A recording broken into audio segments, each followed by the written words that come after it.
It's time for conversations. Who? What? How? Why? Don't judge me until you know me. Don't underestimate me until you challenge me. And don't talk about me until you talk to me. Or better yet, mind your business and stop minding mine. What will be today's conversation? Understanding viewpoints, educating, and stimulating discussions. It's time to connect to T-Horne, your host. It's time for conversations.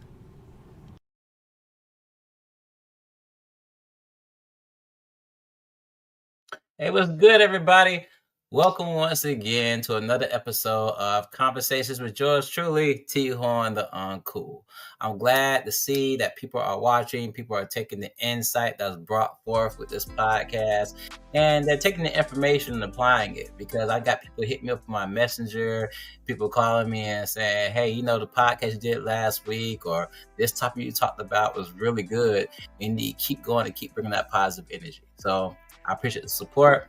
I appreciate my sponsors. I appreciate my JVN. I appreciate my producer, Miss Angie. Hey, Miss Angie's always in the background making things work. My wife, everybody who supports this podcast, because we are trying to do positive stuff and make this positive work, but have fun with it at the same time.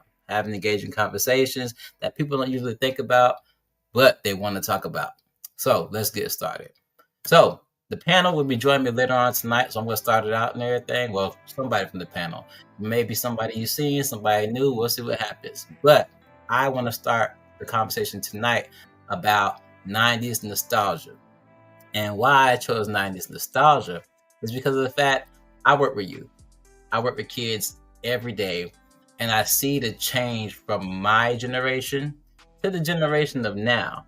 And to me, it's kind of crazy because I don't know. I don't mean to say this to sound like I'm downplaying the youth of today, but it is kind of disappointing when you see the things that the youth are getting involved with, the things that they're doing, them always in their cell phones, the lack of attention, the way they're learning less, and they have so much potential, but it's not being used. But I remember with me being a child and with the people I grew up with, there are certain things that were put in place and certain things we had that inspired us to be better, that, you know, basically helped raise us along the villages that had to raise us and bring us up. So I want to get into some topics. I thought of 5. There are plenty more, but there are 5 I really want to hit tonight. So I hope everybody watching, everybody who's listening can get what's going on and get what I'm talking about and say, hey, maybe we apply some of these things today. Maybe we can help our youth today. Well, we got to see if they accept it first. You know what I mean? So, 5 topics. Can you put that first topic on the screen, please? Youth programs. Examples I put on the screen are DARE, Victory Over Violence, Boys and Girls Club. So, I remember being in elementary school and middle school, and these programs would come out to promote positive energy. Victory Over Violence was all against people, you know, being violent with each other and fighting and giving you alternatives to how to deal with situations rather than hurting someone or using a weapon or putting your hands on somebody. Then you had DARE. DARE was all about kids not doing drugs, period. I remember the DARE people used to come out and do these assemblies, man, and talk about drinking and talk about smoking and talk about all these different types of drugs. And they would have me so scared. Like, I was so scared to even think about smoking a cigarette. I thought if I took one puff of a cigarette, I was going to die. That's just what it was. It's like, when they showing the videos of people with black lungs and stuff like that from smoking over years and people getting cancer.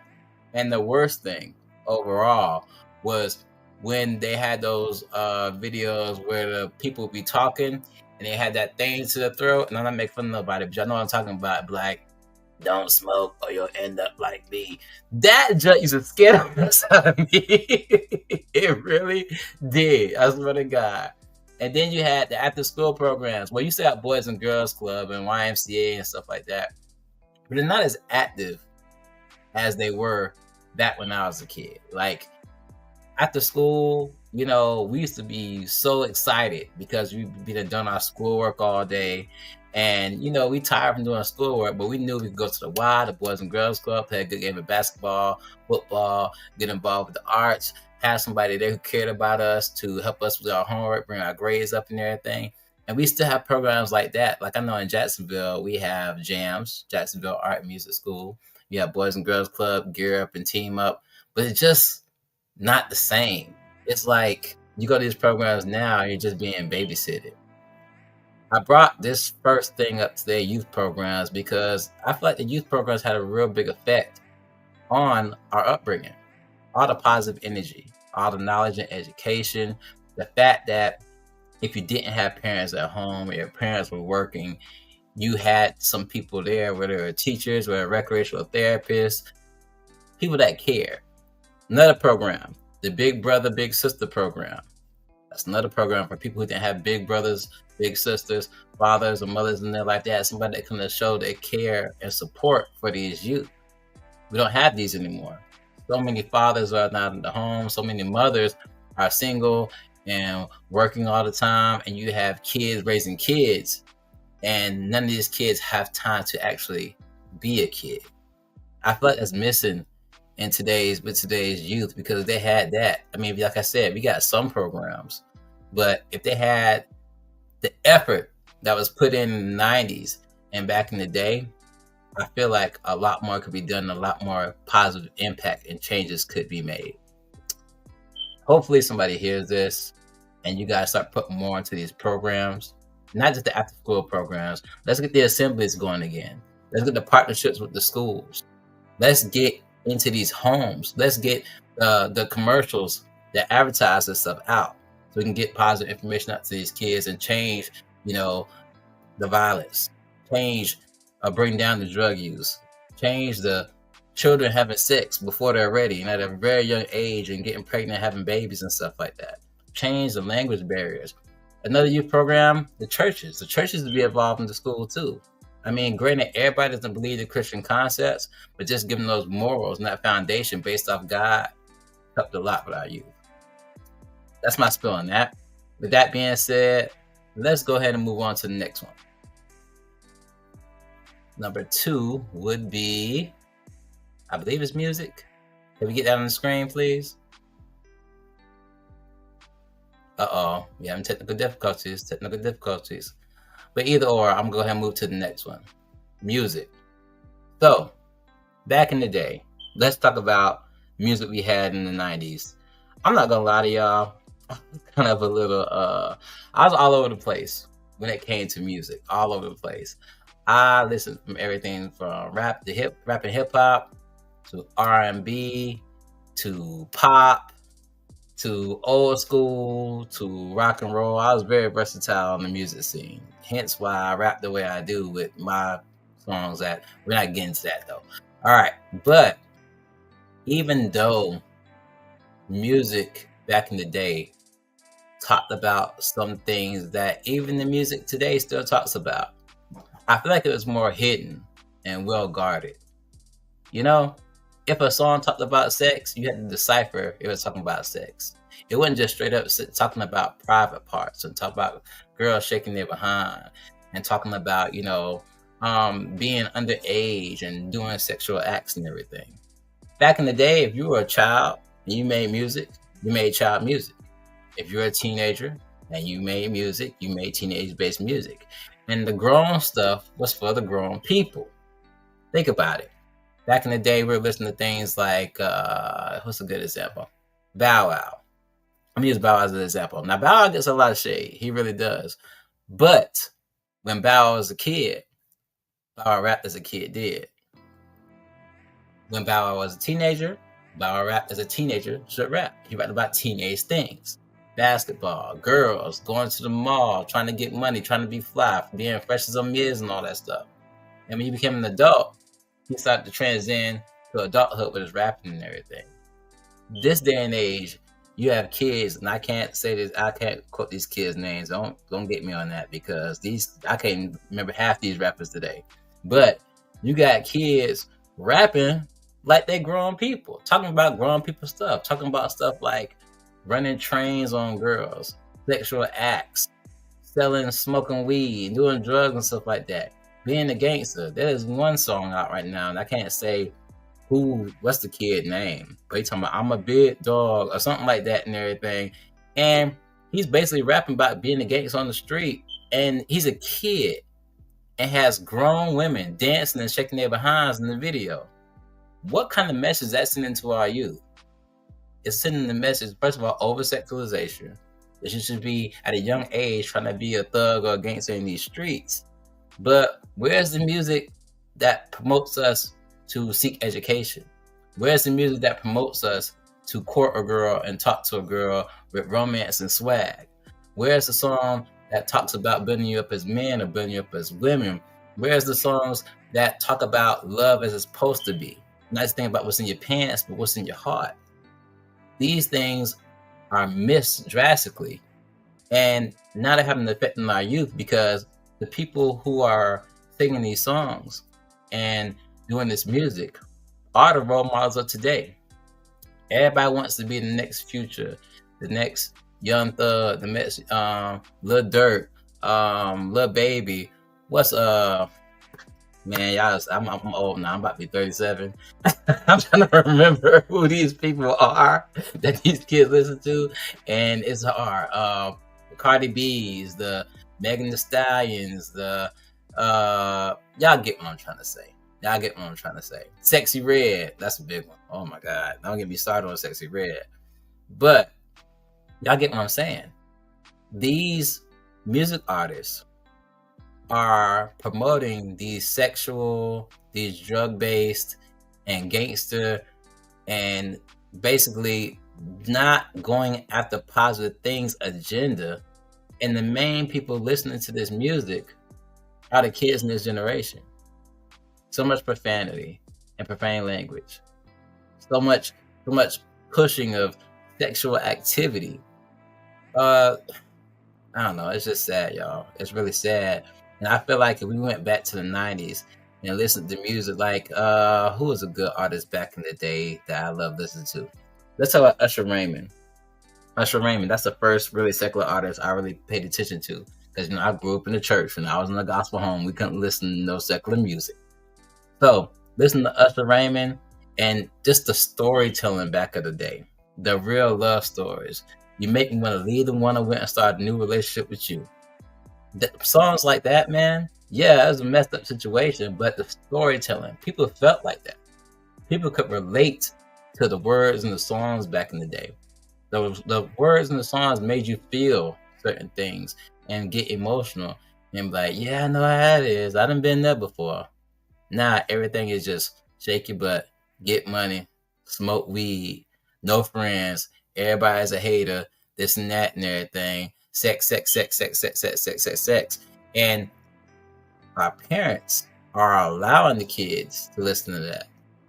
The cursing, the disrespect, the push of negativity and hate in this music of today really blows my mind. And I just wish that we could get more positive music that uplifted our youth, uplifted this generation.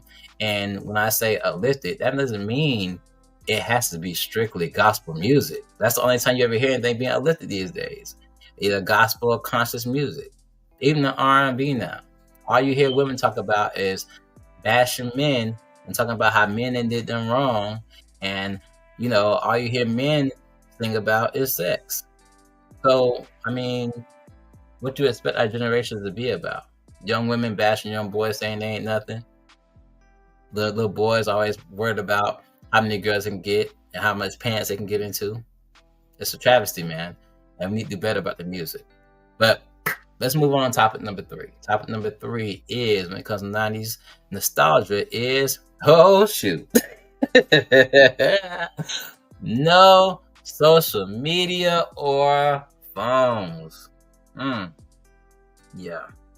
This one, I can honestly say this gonna step on some toes, because our world thrives off of social media and phones, to the point where it's crazy if you don't got a social media page or you don't have a phone. But I will tell you guys this. There was a time long ago where kids didn't have social media and phones. There was a time where a phone couldn't even come outside your house because it connected to a cord on the wall. There was no texting. There was no messaging. There was no selfies. There was no TikTok, Facebook, Instagram, Snapchat. None of that stuff. We literally did this thing. And it may sound crazy, but bear with me, okay? Bear with me. I know it's going to sound like caveman stuff. I promise you it happened. We did this thing, a couple of things that this might be unheard of. We went outside. And when we went outside, we talked to people face to face. And we built bonds with people by talking to them face to face. And some people watch this probably like, oh my God, T-Horne, that sounds crazy. Why would I do all that when I could just call a person in this and that? Or text them or FaceTime them. Back in the day, effort was put in to build relationships. Effort was put in to build bonds. If you wanted friends, you couldn't go on social media and just see a picture of somebody you like, read the profile about, and say, oh, I want to be their friend, and click a button. You just had to go out and meet people at school, at church, any after school events, people who are related or came in contact with your family, you met that way. Restaurants. If you saw a pretty girl, let me tell you something. If you saw a pretty girl out in public, you had to actually approach that girl and talk to her. You couldn't hit her up on her DMs, and you couldn't go just by her picture. You had to actually say something that was going to catch her attention and impress her to the point where she decided she wanted to talk to you, and she gave you her phone number. Nah, it wasn't hit my Instagram up or hit me up on Snapchat. You had to actually get a phone number and then call that phone number. And like I said, this is a corded phone.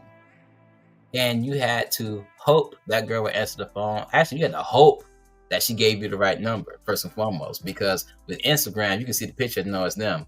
But you had to hope that you gauged their attention enough that actually gave you the right number. And if you were lucky enough to get the right number and had that, you have to still have that the conversation where you still keep your interest. I believe not having phones, stuff like that, it built character. It made you go out and have to embrace the world. It built confidence. But to be able to talk to people. Because now we got all these people that deal with social anxiety and, oh, I'm an introvert. I have problems being around people. That's because you're on that phone all day. You weren't raised, or life didn't make it where you had to go out there and be part of the world and talk to people and be around people. We didn't have all that social anxiety stuff back in the day and this and that and everything, because we had to be around people. That's just what it was. And we enjoyed it because we love building bonds around people. You don't understand how big of a deal it was to ask your parents, hey, can I go spend the night at my buddy's house? Because you hadn't talked to them all week, or y'all didn't go to the same school. You couldn't just FaceTime them, or you couldn't just call on the phone because, first of all, if you had a cell phone, later on in the late 90s or early 2000s, you had to wait till after 9 o'clock when the minutes was free, because they were charging for minutes and phone time wasn't free. You know what I mean? Or if you call them phone, you can't see their face and stuff like that. So that time of spending time together and bonding was very important. And that's messed up now these days because people don't have those times to bond and build those relationships. And everything is done over a computer screen and a keyboard. And I feel like it takes away from people interacting and getting to know each other and love each other and build friendships with each other and go through storms together. Because, yeah, I can call somebody right now, or I can get on Facebook or social media right now and send somebody a message. But those face-to-face conversations, those were what was important. Because if you talk to somebody face-to-face, what's going on? PJ, what's up, man? Yo, what's up, man? Not you got on the victory over violence. I had to do it. I had to do it. Well, I'm glad you on. I was giving my list, Bill. You know I can talk, boss. But I was giving my list, Bill. I was talking about no social media or phones. I was talking about how it was back in the day where you didn't have social media and you didn't have cell phones, and you had to go talk to people, had to go meet people, had to be around people. So just to change it up a little bit, government to give your spill. How you think it would be different if the kids of today didn't have social media? I think it'll be a lot of kids outside. It'll be, you'll see a bunch of bikes in everybody's yard, just how it used to be, when we was growing up. I just think that social media and like just phones in general, like it made everybody seem like distant. Yeah. From each other. I was talking about the bonds and stuff and how you got to put in effort and stuff like that. But you just said something that clicked something in my head. You said there'd be a lot more bikes. Because we did used to ride bikes everywhere back in the day. Like, for real. That's how we got around. And then we used to brag on our bikes, too, and be like, oh, my bike better than yours. You got this new bike and everything. But not only that, the whole concept of going outside, you made me think about the fact we played with toys and stuff, too. Yeah. Kids don't play with toys and stuff no more. Yeah, and maybe that's why stores like Toys R Us are like shut down and right, and stuff like that. Like the only way like toys are being bought is like if adults are buying them for like to collect them or something that. But nostalgia purposes, right? Yeah.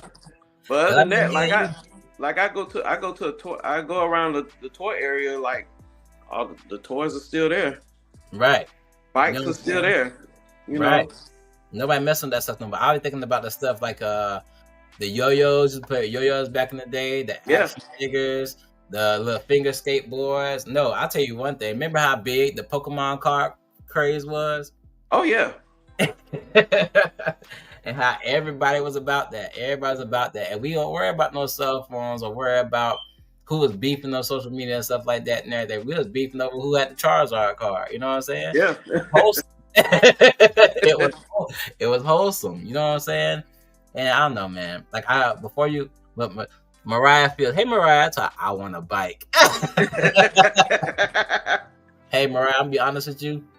That we all older now and we all getting some weight on us. I think we all need bikes. Yeah, we all need bikes.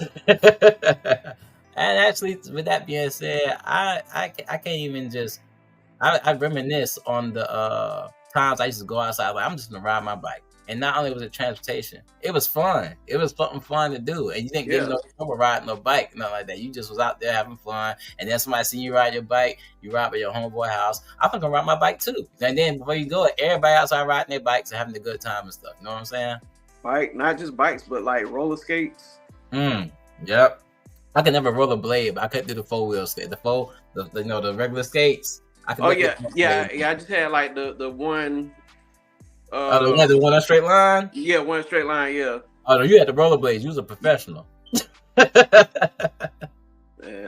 Safer than the skates for me. You know what it is? I'm gonna tell you what it is about the skates for me. I couldn't stand up right. My ankles kept going side to side while I had the rollerblades. So that's why I needed all 4 wheels like spread apart on the skates to keep my balance and everything. Yeah.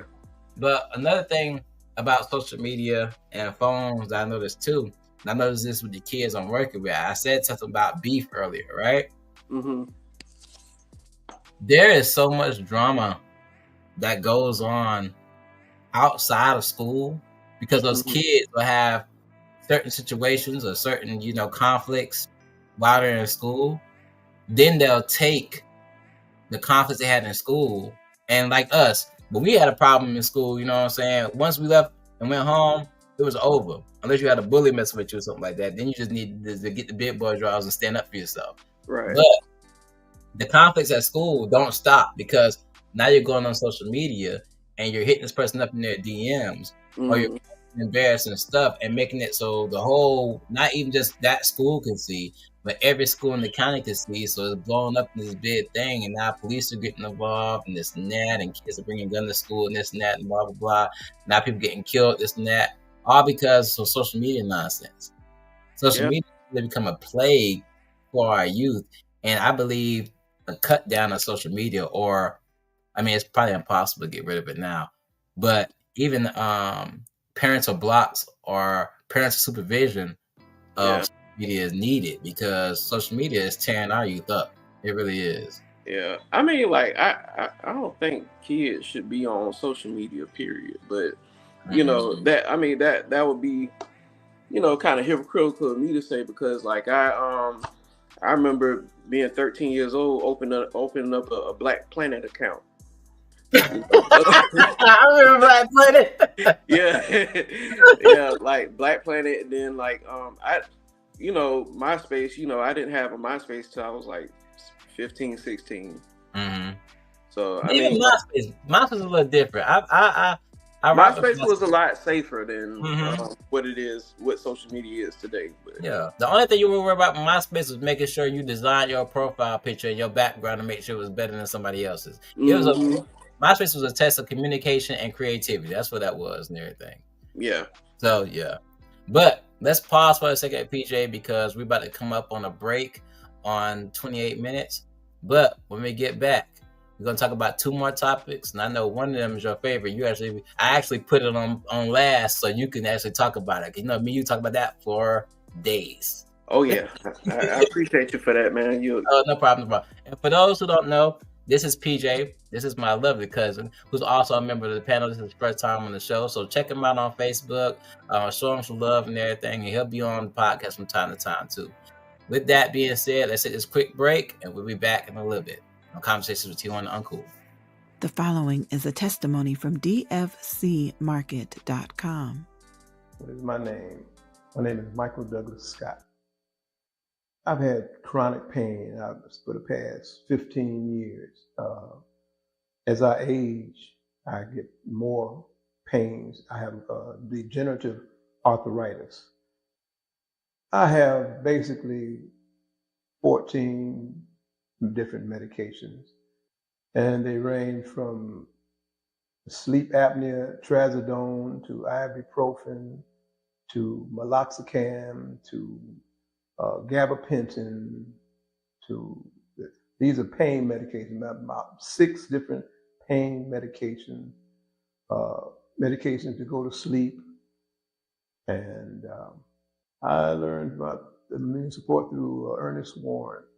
He's a real good friend of mine. Do something, and he wanted to know how it made me feel. But it made me feel like a young boy again, you know. And it caused me to be feeling full of life, full of energy. When I took the super immune support, I saw results the second day. Several friends who really wonder what the heck's gotten into me, because I'm jumping all over the place. I catch the bus and the train. I drive my van to the train station and use the stairs. And every chance, all day I'm jumping up and down and doing push-ups, not push off the walls, jumping jacks, just full of energy. I've lost 25 pounds since December the 5th. I want to tell the world. I'll stand on the mountaintop and tell the world how good this stuff is. It's on me. It takes care of me. My name is Michael D. Scott, and I take super immune support, beta-glucan, and I think you should too. Visit www.dfcmarket.com for more information.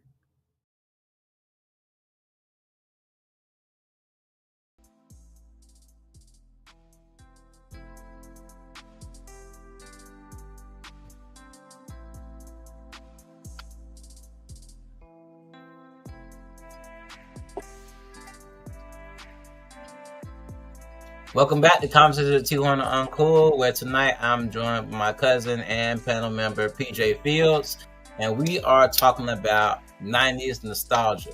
Can it save today's youth? So far, I've talked about music, I've talked about youth programs, and I talk about not having social media and phones. So now, my cousin's going to join me. We're going to the next topic, and now we have some conversation going. We're going to get it popping. Let's go with the next topic. Curfews and rules. Examples. Be in before the street lights. Don't be running in and out of my house. Okay. The reason why I brought this topic up is because I feel like today's youth basically do what they want to do. There are no curfews, no rules, no set expectations. And being before the street lights and don't be running in and out of my house are examples. But I remember growing up, and PJ, we grew up in the same family, so I know you got some of the same stories too, where, first of all, you always had to say ma'am and sir when talking to an adult. Period. Right. Hands down. Another one was, like I said, you couldn't wear your pants down below your waist. What's another? You had to speak when an adult came into the room, stuff like that. It's like kids, it's a very big lack of respect. I walked down the street one day and there was a group of kids and they were just staring at me. And I said, hey, how y'all doing? They're like, oh, how you doing, sir? Like they didn't expect to have to talk to an adult. I understand not talking to strangers and stuff like that. But at the same time, there's a level of respect you have an adult comes into the place. You got any insight on that, P? Yeah, on a few of those, man. Like, let's start with like the pants sagging. Like, I remember when I was young, when I was a teenager. I always try to, trying to be cool. You saggy pants, and my dad wasn't having that. Yeah, I know Uncle Pat. It wasn't with my dad wasn't having either. No, he was not having the pants sagging. He'd be like, pull your pants up, son. Mm-hmm. And I didn't really understand it because at that age you just trying to do whatever school and what everybody else is doing. You're trying to fit in, of course. Yeah. But now, like you see, like it's ridiculous. Yeah, I had a kid the other day in my class. This was last week, as a matter of fact, and I always had to tell him, pull your pants up, pull your pants up, pull your pants up. And he's like, oh, Mr. Horne, you hating and this and that and everything. I'm not hating. What are you talking about? Let's pull your pants. Nobody want to see your drawers. Right. And so instead of just telling him to pull his pants up and everything, I asked him. I said, hey, man, just tell me, why you feel the need to have your pants down so much? And he said, Mr. Horne, that's just a part of my swag, So apparently it's been so indoctrined that this is, even from our generation, that this is what's cool. If you're not wearing if you're wearing your pants the regular way with a belt on your waist, you're considered lame. And it's crazy because I understand that because I want to be cool too. I had my situations where I sat my pants, but my daddy, me and your daddy rocked the same. He wasn't having that. He wasn't having that at all. Not at all. Mm-hmm. But then not only that, where it derives from, in the jailhouse, where that meant you were somebody's boyfriend or somebody owned you if your pants were second down because you're exposing your butt because somebody was getting in the butt. You know what I mean? Yeah, it's this video, like, it's like this infamous video of Booty Warrior, and like the dude was like, they got this thing where they sag their pants they butt. It's some sort of style, some sort of gangster style, and it's sexy to us, right? And he was like, you sag your pants up here, we gonna be up in your butt. And you know what though? Didn't they play for that on Boondocks too? Yeah. I think people should show kids that video. They really should, man. Oh man, and there's another thing. So street lights. I feel like that was an important rule because of the simple fact it kept kids safe. These kids be out all types of night, getting in all types of trouble. I don't know how they getting their hands on guns. They getting their hands on drugs. They sneaking in the girls' houses, to sleep with them, and girls sneaking with their friends to be around boys. They going to the malls and going to all the hangout places, be out all late, causing all kinds of chaos and trouble. Need to put the street light rule and the curfews back into effect, man. Yeah. Because they think we trying to control them, but they don't understand that was a way to keep you safe, keep you from being calm minded and doing stupid stuff you ain't supposed to be doing. Most definitely. Yeah, but he's not saying that. I'm sorry, go ahead, boss man. Nah, go ahead. No, so it's like a child shouldn't be out doing grown things. After I say, what's a good time frame? 7 o'clock, depending on daylight saving time. When it gets dark, your kids need to be in your sight, in your supervision. And if they're not in your supervision, they need to be in the house because it's too much happening at night. First of all, it's dark, so there's no light to show everything that's going on. People are getting raped. People are getting kidnapped. People are bored from having working all day or being in school all day, so trying to find something crazy to do instead of being productive. The street light thing needs to be back in effect. The curfews need to be back in effect. And even the whole don't be running in and out of my house. That built a sense of, how can I say it? I want to say responsibility. I say respecting other people's stuff. You know what I'm saying? Because at first, the grandmas and the mamas was good for this one, especially your grandma and my grandma. But the running in and out of the house, it was because of two things. First thing, they ain't want no bugs, no mosquitoes, nothing coming in their house. And the second thing, that AC was probably blowing or that heater was blowing, and you were gonna let all that good air out the house. Yes. Listen, that's a pet peeve of mine. Like when I'm watching my nephews and stuff, and they go outside, they in and out. They be like, "Hey, either you gonna stay outside or you gonna stay inside." Like you can't be going back and forth, especially with the mosquitoes, especially during summertime. No. But I feel like that did more than just, hey, keep the cold air at my house, keep the good air inside, or keep the bugs out and that. I feel like that taught you to respect other people's stuff. Because we had reason behind it, but at the same time, you learn to respect that adult, and you learn to respect the fact like, hey, this is my house, or this is my AC, and you open that door, making that AC run harder and running up my electric bill. It taught you, okay, I gotta respect other people's stuff and other people's rules. Because now, kids don't feel you gotta respect anybody. That's a big problem with me, especially with me working with these past years working with behavior. How can I say it? Behavior troubled youth.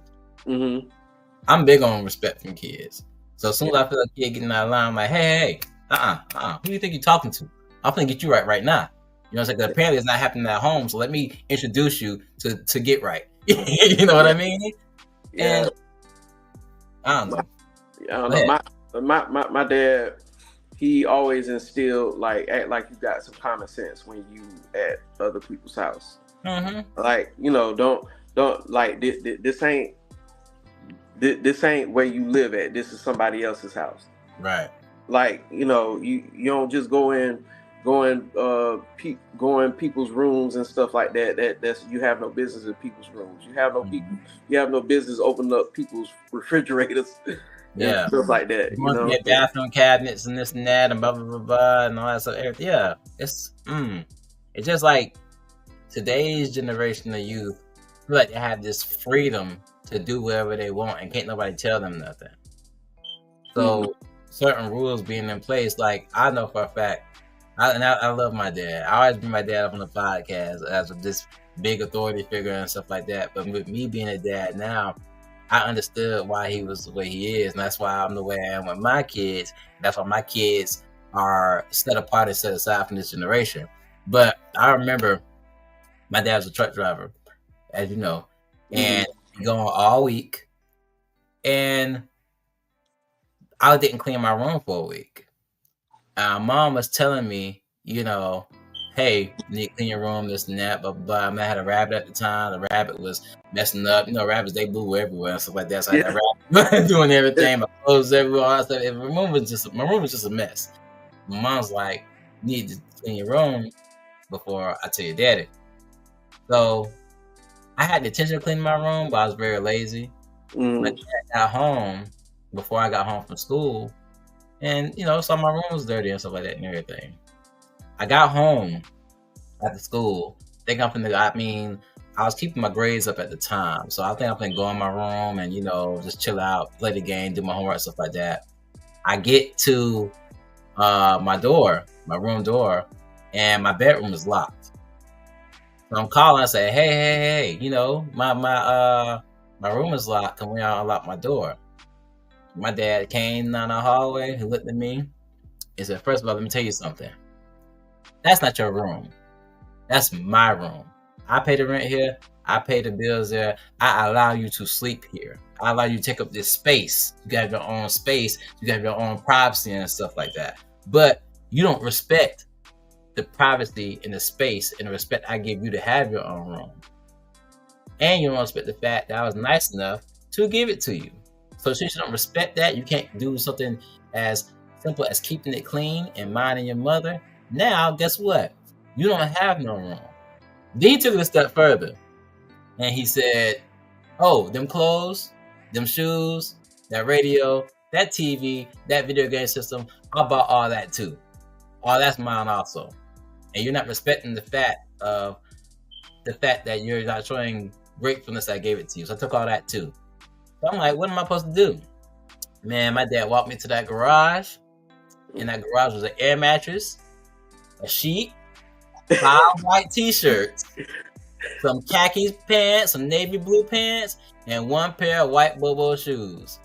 And said, he gave you the Junior Kyle treatment. I had to sleep in that garage and wear them clothes to school for 2 weeks until I learned to respect and be grateful for the things my parents did for me and to respect their rules and respect their house. But guess what? I hated my dad for them 2 weeks. I swear to God I did. Until I hated him the whole time. But as an adult, I realized that built character in me. It made me a better man because I learned how to have respect for people and be grateful for things people do for me and stuff like that. So, right. And it is what it is. We got like 15 minutes left in the show. Now I'm going to hit the last topic. I know me, you can talk about that for days. So let's get to it. Topic number 5. Cartoons and TV. I wanted this last because first of all, Peachy was coming on late and I wanted him to catch it. But also, believe it or not, I thought this is the most important thing, honestly. Because, example, Saturday morning cartoons, after school cartoons, the cartoon channels, life lessons, commercials, and mascots.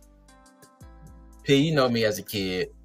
I was one of them kids that was in front of the TV all the goddamn time. I knew every commercial. I knew every cartoon theme song. I knew every time a cartoon was coming on. And I feel like having those cartoons back in the day or having those cartoon channels like Nickelodeon, Cartoon Network, Disney Channel, stuff like that, it occupied our minds and kept us out of trouble. Yeah. It really did. And we were so caught up with the superheroes and, stuff like that and the life lessons, and cartoons taught us things like how to be funny or how to be good toward people or how to look on the brighter side of things. And I feel like even though we have cartoons today, kids don't have the quality of cartoons we had that taught lessons. You ever watch G.I. Joe? Yeah. Remember how at the end of the episode they'd be like this life lesson and stuff like that, and they'd be like, "Gee, like now you know, and knowing is half the battle." G.I. Joe. Yeah, even like Captain Planet teach you how to keep your community, keep the environment clean. Yeah, keep the environment clean. Yeah, and take care of animals, take care of the planet. Now we just throw trash anywhere, talk to people any kind of way.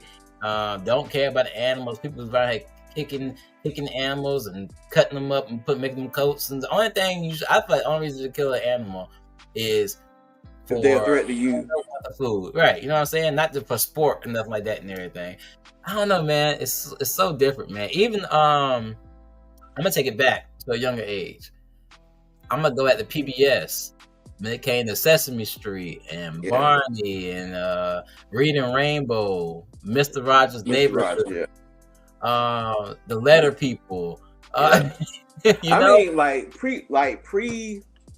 pre cable days, those were like those were the shows that really taught you life lessons. I was just telling my wife this the other day because she was like, my wife didn't watch cartoons growing up, but I did. I was a cartoon head, and I was my wife. Yeah, I was just breaking down every channel and what time this would come on, that would come on, because this is how the setup was. Let's break down the setup, and you know the setup. I'm breaking down people watching. The setup was this: you wake up in the morning, and this is a Monday through Friday schedule. Monday morning, you know you had to go to school. So you'll wake up, get your school clothes on, fix you a bowl of cereal, and watch you a couple cartoons. Before you had to catch the bus or your mom took you to school. It was just a normal routine. You had to watch cartoons and eat a bowl of cereal before you went to school. All right? That means you got no time to get in no trouble early in the morning or before school, because that's what your occupation. I'm watching Bobby's World. I'm watching Attack of the Killer Tomatoes, Ghostbusters, Ninja Turtles, whatever happened to be on. You know what I'm saying? Yep. So, go to school. You're excited for the end of the school day because you know as soon as you get home, you're going back to watch the afternoon after school cartoons. And that was either on Fox 30. That's when you saw stuff like the Power Rangers. You know, I was big on Power. You know, we were big on Power Rangers. Yeah. I remember coming to your house and being excited. The only thing I wanted to do was play a Power Ranger game on Super Nintendo. That's the only reason I wanted to come to your house. I was like, PJ got Power Rangers on Super Nintendo. I'm gonna go to his house and spend the night so we can play it. Yeah, I let you play it, but I was like, hey, if anybody gonna beat this game, it's gonna be me. But that's stuff we were excited for. And like you said, the cartoon taught us lessons. Let's speaking on Power Rangers for a second. Everybody pick on me as I'm a grown man that's to talk about Power Rangers. But outside of them fighting monsters and getting Megazords, it taught you to be good. And while they were in they weren't more, there was always some life lesson or something they were going through to teach you to be better. Even Power Rangers had the little messages when they first started, Mighty Morphin, they had the little messages at the end and stuff like that. And the martial arts instruction and stuff at the end and life lessons and stuff. But we don't have that. Okay, so let me continue on. All right, so after school, boom. That's the end of the cartoons for the day, because at this time you should be after the cartoon go, you should be eating dinner, doing your homework, blah, the squad to get ready for bed. But the big hype factor was waiting the entire week until you got to Saturday morning. Because you know on Saturday morning, that's when the best cartoons came on, and they only came on Saturdays. So you had that whole lineup. It was on Fox 30, WB 17. Sometimes I think ABC 25 had it for. Yeah, they did. They had Recess and all that stuff and everything. So you was excited to see those cartoons because you knew for a fact that you couldn't see them but only that day. And then the episodes of cartoons always leave you on a cliffhanger, so you had to wait the whole week to catch the next episode. You know? But that kept us occupied.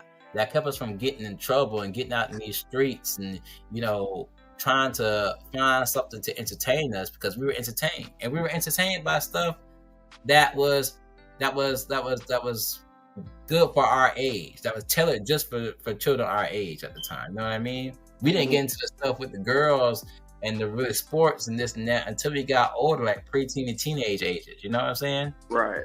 We were distracted and stuff. But if I may, I do have to do a shout out to one of the best cartoons of all time that got me. That I feel like it basically shaped me as a person. Hold on, let me read Mariah's comment. Mariah says life lessons were common back then.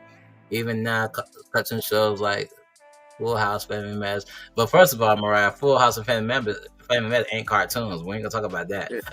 Yeah, right.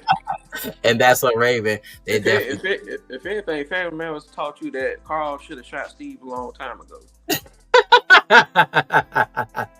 For real. Because ain't no let me let no little nerdy kid keep coming to my house and destroying everything. Like, did I do that? He harassing my daughter and stuff. Right.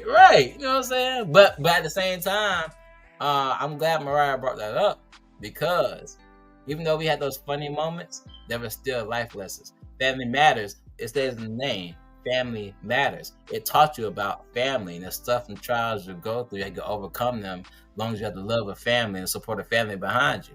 Even shows like Fresh Prince of Bel-Air about the same thing. A Different World talk about black kids being in college and how important it was for black kids to be in college and the things that they go through and things like that.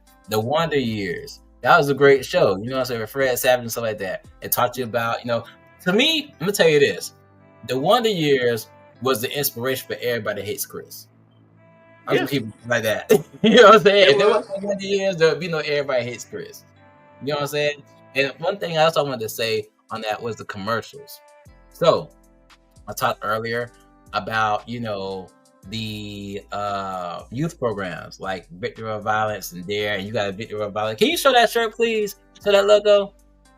That was a big thing back in the day. Yeah. I remember the song, I said victory over violence. I a bit ahead and use confidence.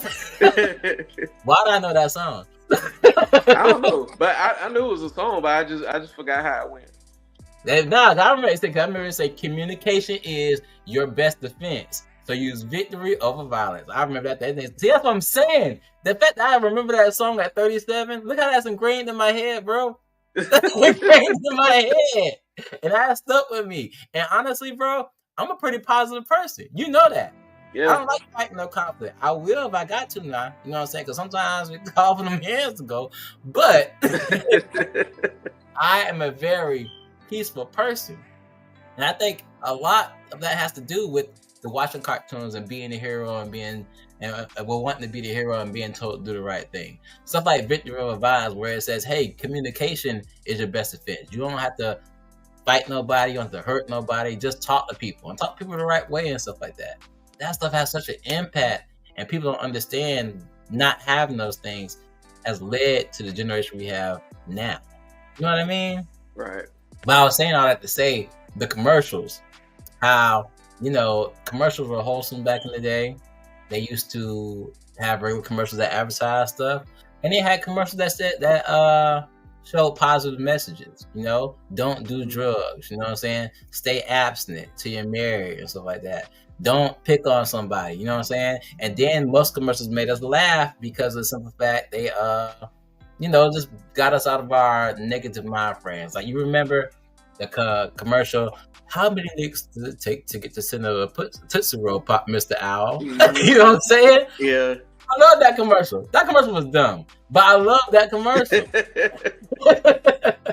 Because he played the little boy, after 3 licks, he took a bite of the Tootsie Roll Pop and stuff like that and everything, but you love to see it.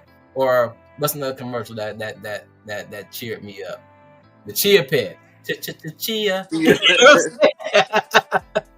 Just theme songs like that kept me in a good place, to the point if I was sad or if I was mad and I heard those catchy tunes or saw those little funny commercials, it just put me in a good place because it made me laugh a little bit and realize, hey, life ain't that bad.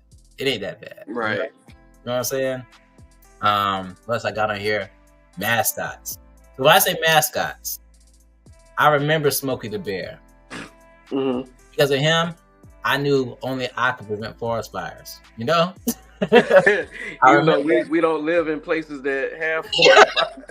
But we didn't care, because we knew if we went camping, we had to watch that campfire and put it out properly, because we could cause a forest fire. We learned that.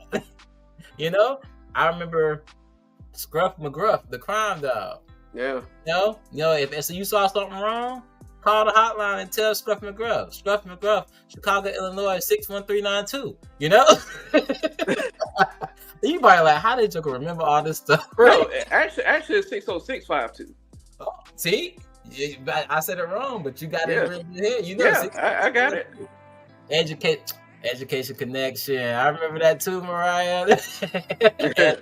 What's the other one? Remember, it was more, was it Schoolhouse Rock, where the boy's like, I'm just a bill. Yeah. I'm only a bill. Yeah, I think Education Connection, was that part of Schoolhouse Rock? I'm not sure. I think it was, but I remember that though. I do remember that. Even the cereal mascots, like Toucan Sam, Tony the Tiger, Snap, Crackle, and Pop. You know what I'm saying? Those were household names. Trix Rabbit. Yeah. Yep. I was just like, I was feeling bad for him. I was like, dang, he can't even have one bite of cereal. Right. Now, see, I'm gonna say this though. Now you gotta talk about Tricks. We're gonna end the show with this. Tricks was the start of a bad thing. Because Tricks told you don't share with nobody. That's what Tricks will teach you. That rabbit just wanted one bowl of cereal, and them kids, they had a whole box, and they already had their cereal. They could have poured that rabbit some cereal. Yeah, I mean, shoot, with Fruity Pebbles, Barney just took Fred's cereal. He was like, "Hey, you ain't gonna give me none. Just take it." You know what? I'm starting to think I brought up cereal because now I see where all the bad stuff started at. It started with these cereal commercials. I was happy about it at first. Like you said, they couldn't give the Tricks rabbit no cereal. Then Barney was stealing the Fruity Pebbles and the chocolate, whatever it's called, from Fred all the time. It was harassing the Lucky Charm leprechaun. He was just trying to get, you know what I'm saying? Got the freaking monster from Cookie Crisp and the bird from Cocoa Pebbles. You know what I'm saying? They didn't went cuckoo and crazy over the cereal. Oh yeah, they made that Cocoa Puffs bird a crackhead. So now we find out. So we getting close to the end of the show. We got one more minute. But with that being said, I'm gonna say this, and I'm gonna let PJ you talk about, social media or anything they want to talk to you about or find you, anything like that. We've come to the conclusion that the start of negativity in this generation was cereal commercials. Cereal commercials are the devil. They talk all the negativity that's in today's world. With that being said, PJ, you want to tell people about you and how they can find you, connect with you, stuff like that? All right, y'all. I'm PJ Darrell. I'm a local artist in Jacksonville, Florida. Very good artist too. Very good. I appreciate it. You can find me on Instagram at PJ Darrell. That's PJDarrell, or my art page PJ Darrell Studios. I'm gonna say how it is. You'll see a bunch of my art there. Mm-hmm. He be killing the art when it comes to that Prince. He love Prince, y'all. I'm saying that right now. He's a big Prince fan. Yep, I'm big Prince and Michael Jackson fan. Big fan of music altogether. I wish we could have talked more about music, but we could do that another time. Indeed. Well, with that being said, we're gonna talk more next podcast. I hope you can join the next one. We have a good topic, but we gotta end it because we gotta close out. This is Conversations with T-Horne, the Uncool. Y'all know how we do it. Love y'all. Be blessed. Be uncool. Peace.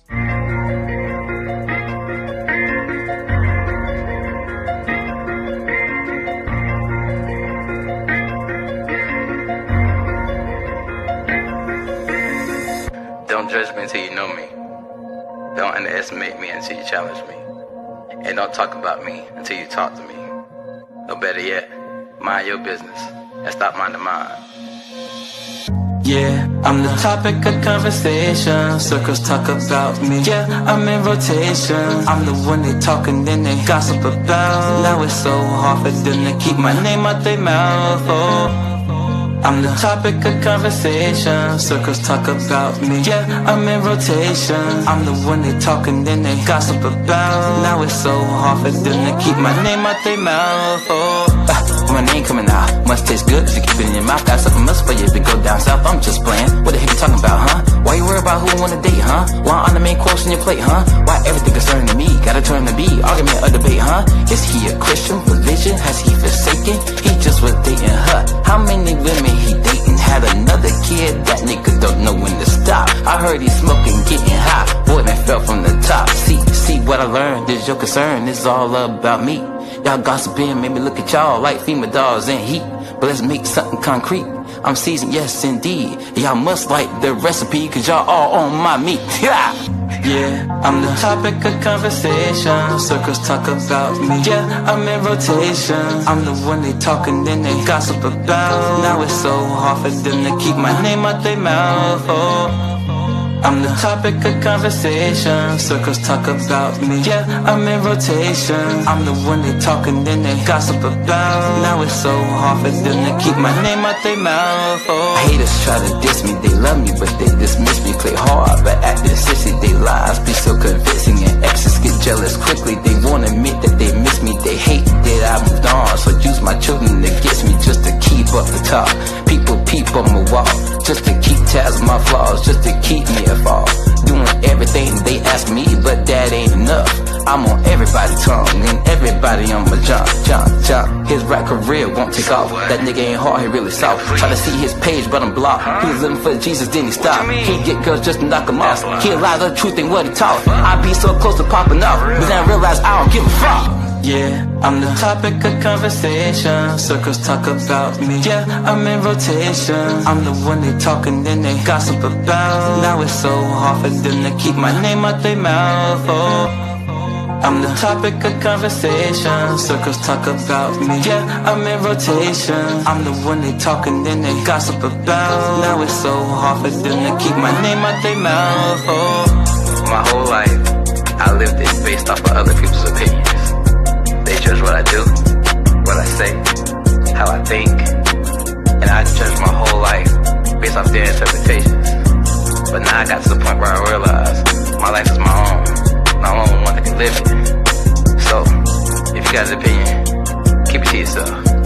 I'ma live how I see fit. I'm the topic of conversations. Yeah, I'm in rotation. Gossip about, keep my name out their mouth. Oh.